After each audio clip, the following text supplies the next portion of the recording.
Yeehaw! We're back with another episode on the Daily Vedantic.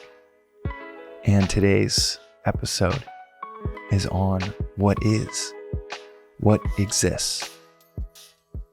And that is you. You exist.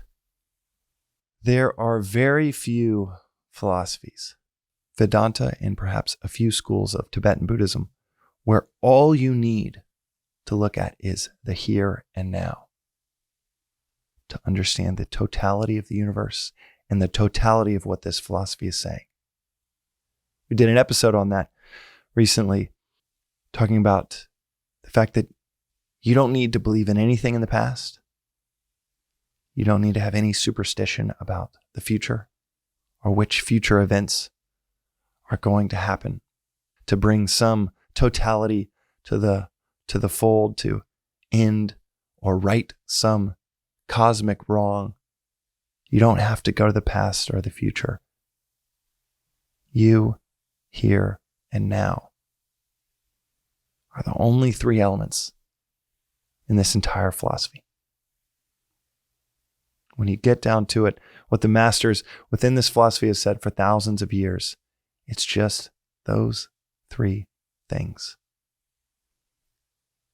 They are only talking about you, here, and now. The practice of self-inquiry is about you, here, and now.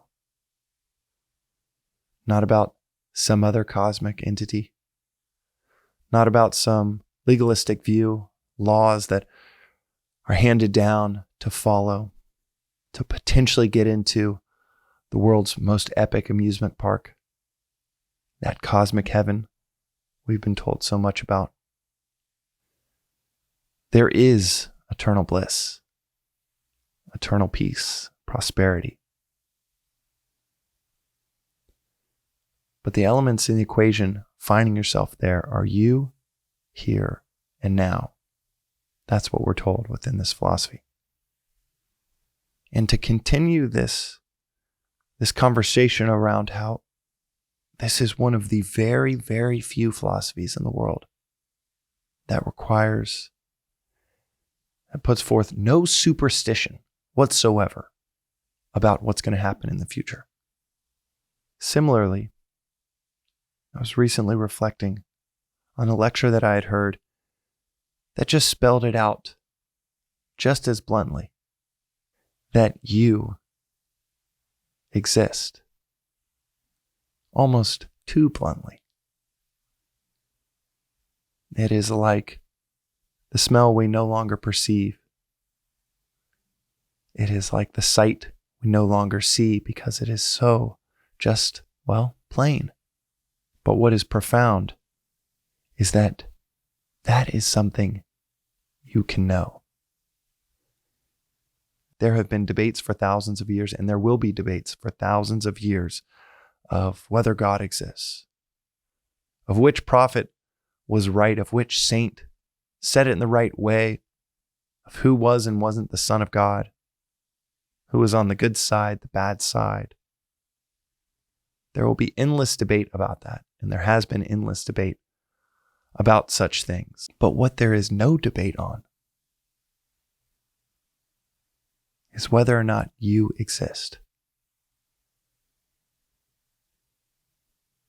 Think about that.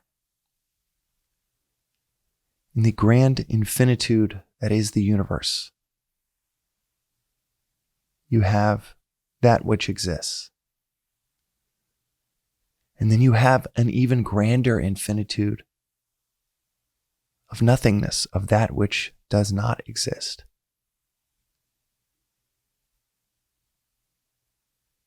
And you just happen to be on the side that does exist. You are.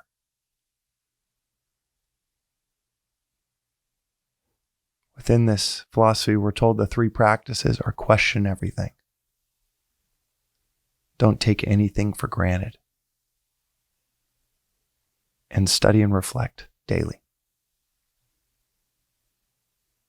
At length about questioning everything, questioning all of the assumptions externally questioning all of the assumptions internally that we have as a culture or as an individual, all of these things that we just say, oh, well, yeah, that's what it is. That's what we all agree on. That's what we're told.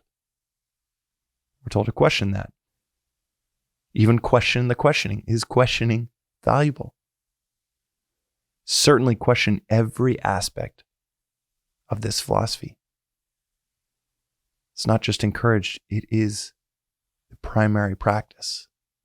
Nothing should pass into our minds if it hasn't gone through our own rational reasoning first. The third practice of study and reflect daily, we talk about that often as well. But this reflection today is on perhaps the thing that we take most for granted. You exist.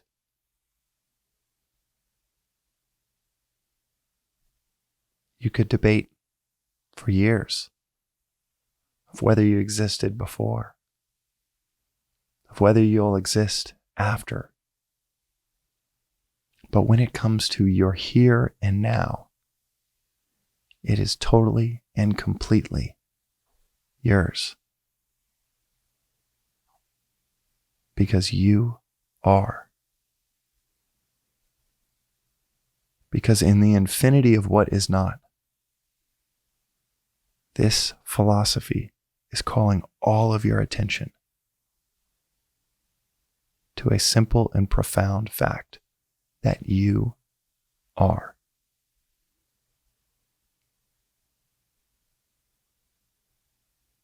How could your life change by not taking that for granted?